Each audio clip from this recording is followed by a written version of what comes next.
조국 서울대 교수, 65년생이시고 82학번이시고 65년생인데 82학번. 뭐가 좀 이상하지 않습니까?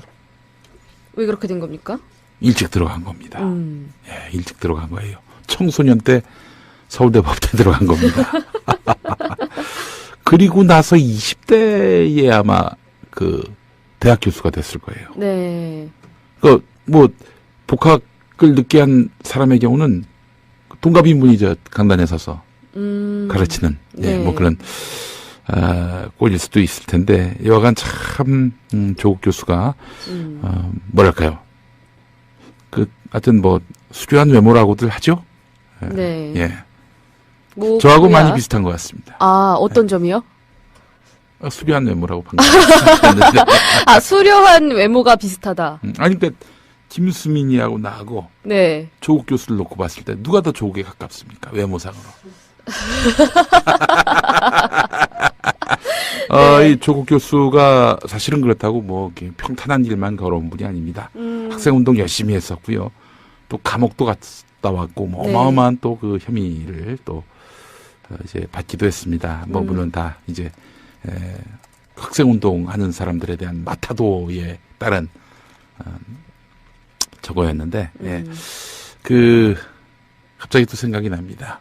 이 조국 교수가, 하여튼, 남성들한테서도, 질투심을 유발시켰던 그런 측면이 있었어요.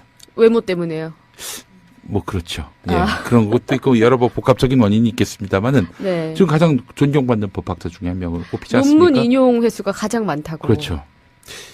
암흑의 인간이 있습니다. 네. 방송에서 나부랭이로 활동하고 있는 사람인데, 저 말고, 비슷한 스펙의 어떤, 인간이 있는데, 네. 그 인간이 한 번은 프로그램 진행하기 전에 게스트들하고 대화를 나누다가, 조국을 그렇게 9시 30분에 죄송합니다. 예. 네. 조국을 그렇게 씹더라는 거예요. 조국 교수를. 그래서, 심지어는, 조국을 수사했던 검사들이, 조국이 와가지고 한마디로 비굴하게 수사를 받았다. 라는 식으로 얘기를 했는데, 그때 그걸 가만히 듣고 있던 게스트 한 명이 이 사람한테, 네. 조국을 비방하는 사람한테, 어떤 이가 그런 수사 기밀을 누설하냐. 네. 그 새끼 내가 요절을 내야 되겠다. 그렇게 얘기를 했더니, 네. 그렇게 조국 교수를 비방했던 사람이 네. 잘못했습니다. 잘못했습니다. 여기 잠깐 김용민 파일에서 목소리가 나오긴 했는데 조국 수석, 신임 민정수석과 그리고 우병우 전 민정수석 둘 다 서울대 법학대를 나왔고 네, 그리고 그렇게 둘 다 또 젊어서 또 이렇게 잘 나가는 그런 케이스인 면에서 네. 소년급제라고 하지 않습니까? 네. 재학 중에 이제 그 사법고시를 통과한 케이스가 또 우병우고요. 영남 교육자 집안 출신이다. 이 점도 공통점이더라고요. 그렇습니다. 네. 예. 이건 또 농담 한마디 더 하겠습니다. 여담이 아니라 농담. 농담입니다. 어떤 분이, 하도 조국 해가지고, 네. 마누라까지 이렇게 조국 교수가 멋지다고 그래가지고, 야, 걔는 조수석 아니냐. 나는 운전석. 안면 패권주의다 이런 얘기도 나오긴 했는데, 어쩌다 보니까 그렇게 비주얼이 훤칠하긴 했지만, 능력을 보고 기용한 거니까요. 그리고 일단은 지금 민정수석의 변호사도 아니고, 검사 출신도 아니고, 일반 법학자를 이렇게 딱 기용했다는 것 자체가. 검사의 스승이죠. 판사의 스승이고. 그렇죠. 변호사의 스승이고. 네. 그럼 말도 안 거 아닙니까? 근데 법조계에서 몸을 담지 않았다라는 것만으로도 어쨌든 상징적이니까 네, 그 점에 있어서 기대도 크고 우려도 크고 이런 상황인데 어쨌든 개혁의 신호탄이 됐다는 해석은 다 비슷한 것 같아요. 또 농담하면 안 되니까. 또 여담. 오늘은 한번 농담의 끝을 보죠. 농담이 아니라 여담이에요. 여담. 이건 사실이니까. 예. 네. 제가 2011년에 조국 현상을 말한다라는 책을 냈습니다. 네. 여기서 조국은 말 그대로 조국 교수를 말하는 겁니다. 네. 조국 교수의 대망론 이런 거와 관련해서 네. 조국 이름 팔아서 책 많이 팔라고 했던 거지 사실은. 당시 출판제 트렌드였어요. 네. 그 책이 무려 18쇄가 찍은 겁니다. 18세를. 네. 그래서 하여튼 출판사도 대박 났고요. 예, 그랬었는데 낙곰수 이 바람에 그 어떤 얹혀가지고 그랬었습니다만 네. 조국 교수님을 그 전에 한번 인터뷰를 한번 갔었어요. 서울대로. 2010년에 갔을 겁니다. 근데 그 교수님이 조국 교수님이 그때 굉장히 곤혹스러운 상황이었어요. 인터뷰할 때. 왜 그런가 봤더니 대학 동기였는데 그 여성이 계속 스토킹을 한다는 거예요. 아. 그래서 지금 아내하고 이혼하고 나하고 결혼하자고. 그걸 계속 따라붙는다는 거예요. 그래서 제가 죽어서도 아니 다시 태어나서도 그런 경험은 못할 것 같은데 교수님은 어떻게 여기에 대처하십니까? 사람의 취향은 다양합니다. 아 그래요? 그래요? 더 수려하시니까. 아니, 근데 하여튼 그런 일들도 있었고 본인 스스로도 그 외모 때문에 약간 손해를 많이 입었다 해가지고 문 남성들의 공분을 샀던 그런 조국 교수인데 이 조국 교수께서 지금 이제 민정수석이 됐고요. 검찰 개혁의 어떤 인선으로서 검찰 개혁의 어떤 상징을 담보하게 됐어요. 조국 교수가 뭐 무슨 검찰 조직이 없었다고 해서 검찰을 모르느냐 천만의 말씀. 무엇보다도 그 지난 9년 동안에 검찰 조직이 어떻게 망가졌는지를 제일 예리하게 포착하신 분이 바로 조국 교수고요. 검찰 수사 지휘를 안 하겠다라고 선언했잖아요. 네. 자 이제 다음 인사 수순이 상당히 주목됩니다. 이제 지금 검찰총장이 그만뒀잖아요. 네. 김수남. 다음 검찰총장 누가 되느냐. 그걸 별로 할 걸 그랬나요? 그렇죠. 이게 바로 사실은 이제 우리의 그 뷰포인트가 돼야 한다는 겁니다. 조국 교수 같은 경우에는, 검찰의 수사 외에 나머지 영역에서, 사실상의 이런 그 민정을 살피고 또 공직자들 비리를, 다스리고 이런 역할을 맡거든요. 네. 검찰의 검찰 역할을 사실상 지금 맡게 된 것입니다. 그러니까 검찰이 하고 있는 수사에 대해서는 간섭하지 않겠지만은 검찰의 어떤 공직자로서의 윤리와 이런 행동 거지에 대한 그런 감찰 이건 담당한다는 거죠. 그러니까 지금 검사들이 발발 떠는 거예요. 조국은 애누리 없다. 같은 검사 출신이면 혹은 뭐 그 라인에 줄 서면 눈 감아줄 수 있는 거 아니겠습니까? 우병우처럼? 어느 정도 미리 좀 네트워킹이 돼 있을 수도 있고. 그렇죠. 그래서 우병우를 못 건드린 이유가 그중 하나이기도 하죠. 네. 그 우병우가 뭐 앞서 들으셨습니다만은 작년에 그 최순실 게이트가 불거지고 LCT 관련한 수사가 이루어지고 네. 어떤 본인의 어떤 그런 뭐 장모 뭐 부동산 이 논란과 관련해서도 또 시비가 일었을 때 당시 검찰국장과 천통을 했다는 거 아닙니까? 천통. 아무리 사랑하는 연인이라도 1년에 천통할 수 있을까요? 불가능하죠. 천통이면은 하루에 2-3번 했다는 얘기입니다. 가능할 수도 있죠. 가능할 수 있나요?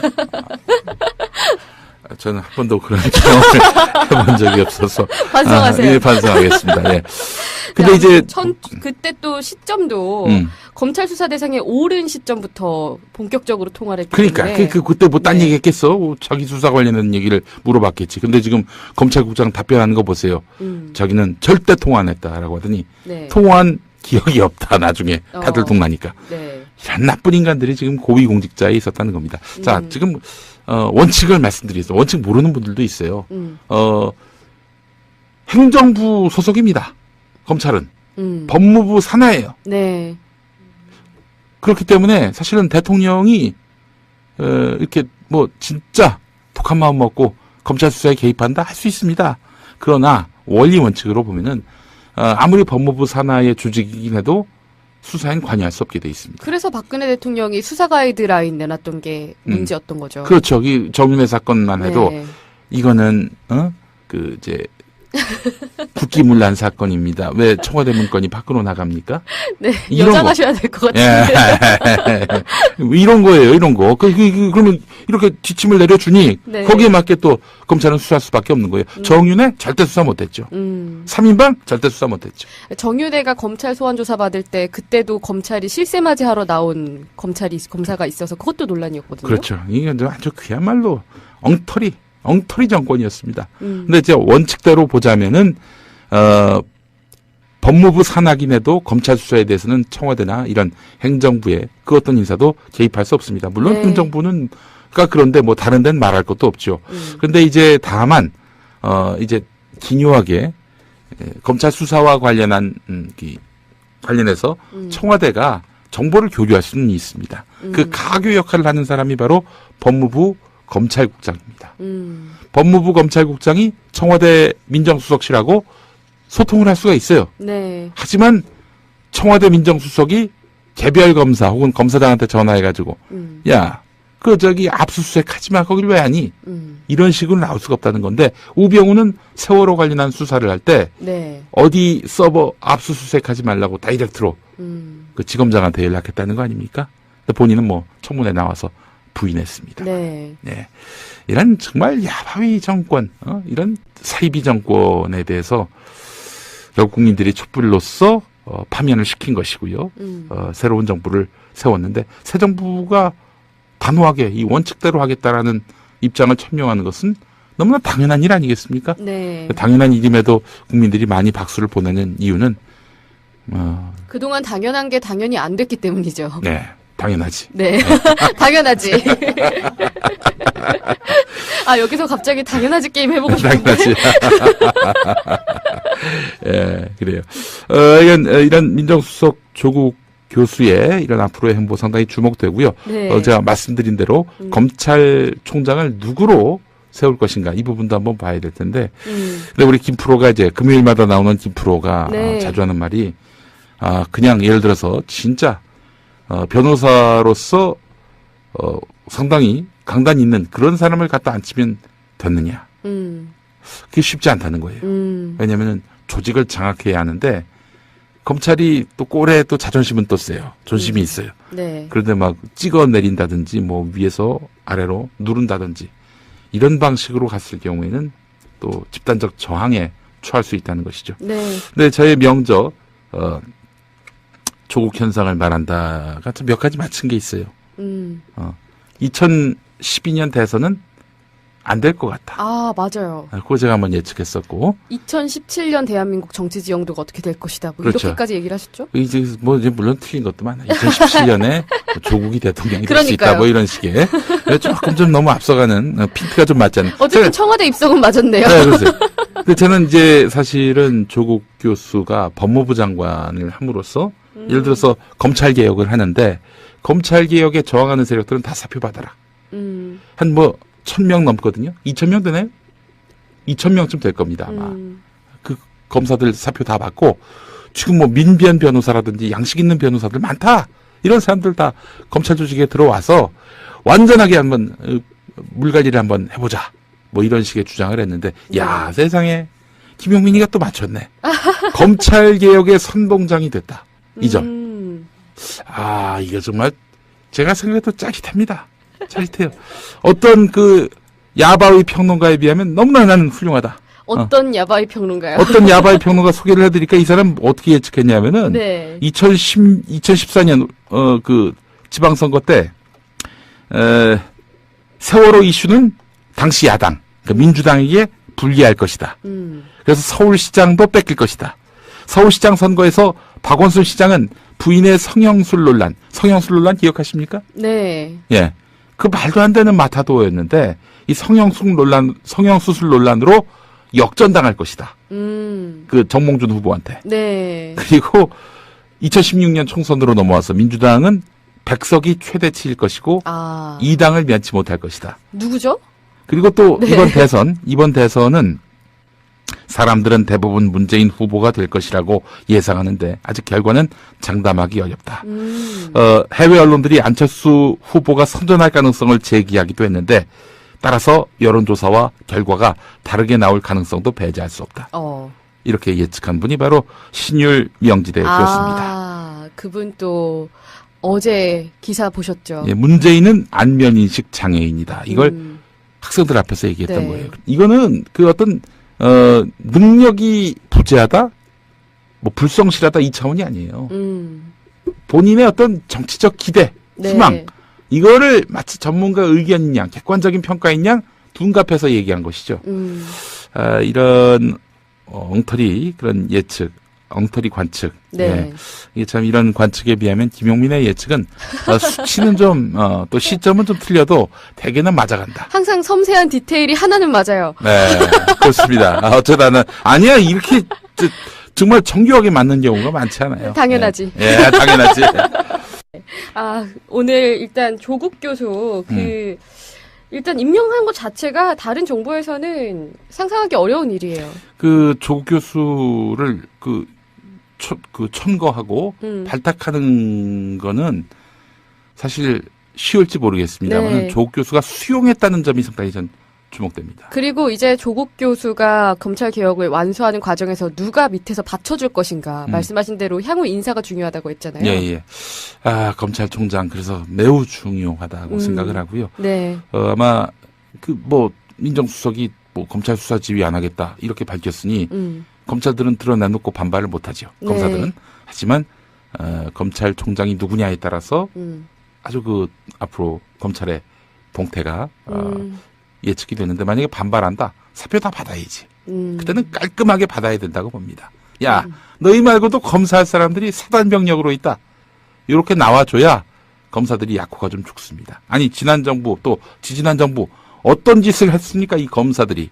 예?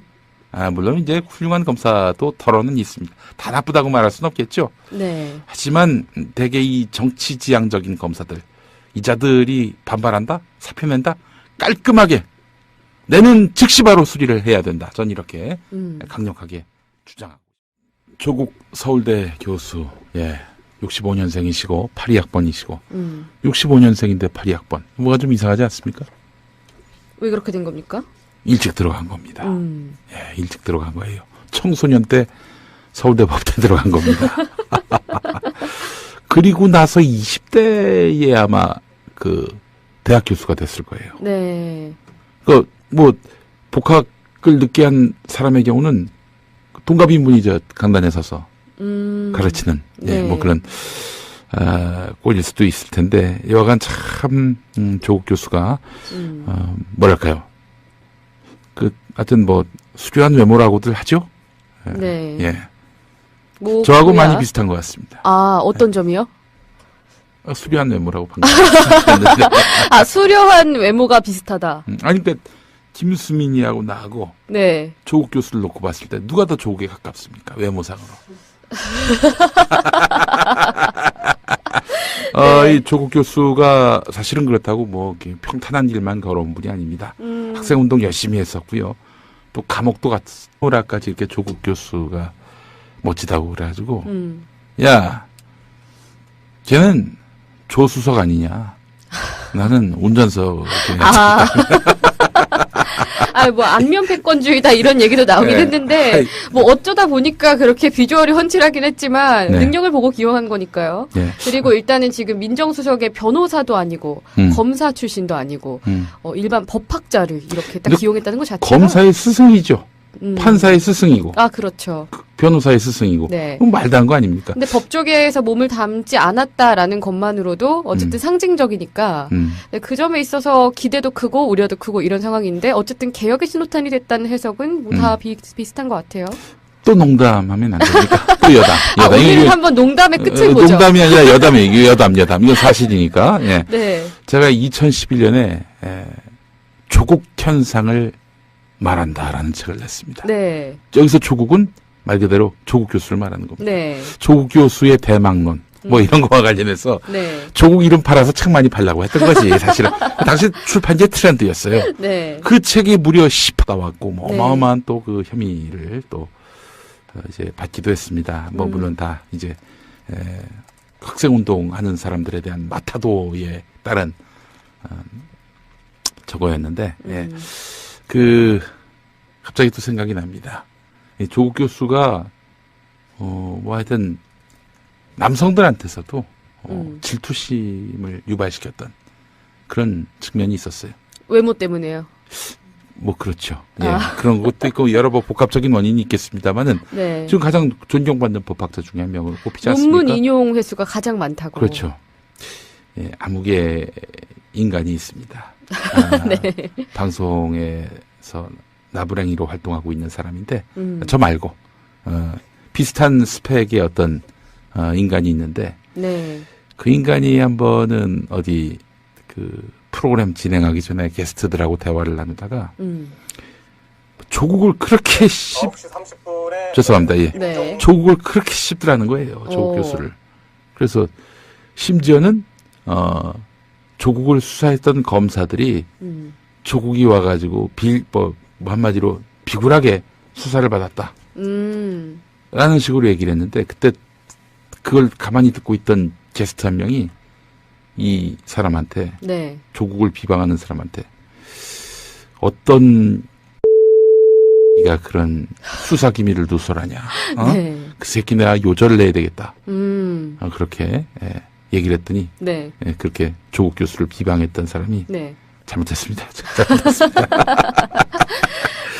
여기 잠깐 김용민 파일에서 목소리가 나오긴 했는데 조국 수석, 신임 민정수석과 그리고 우병우 전 민정수석 둘 다 서울대 법학대를 나왔고 네 그리고 그렇게 둘 다 또 젊어서 또 이렇게 잘 나가는 그런 케이스인 면에서 네. 소년급제라고 하지 않습니까? 네. 재학 중에 이제 그 사법고시를 통과한 케이스가 또 우병우고요. 영남 교육자 집안 출신이다. 이 점도 공통점이더라고요. 그렇습니다. 네. 예.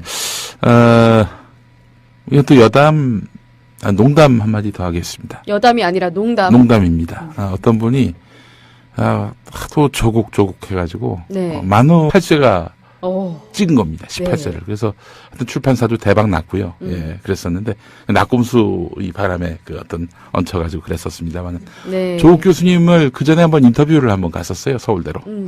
2010년에 갔을 겁니다. 근데 그 교수님이, 조국 교수님이 그때 굉장히 곤혹스러운 상황이었어요. 인터뷰할 때. 왜 그런가 봤더니 대학 동기였는데 그 여성이 계속 스토킹을 한다는 거예요. 그래서 지금 아내하고 이혼하고 나하고 결혼하자고. 계속 따라붙는다는 거예요. 그래서 제가 죽어서도 아니 다시 태어나서도 그런 경험은 못할 것 같은데 교수님은 어떻게 여기에 대처하십니까? 사람의 취향은 다양합니다. 그래요? 그래요?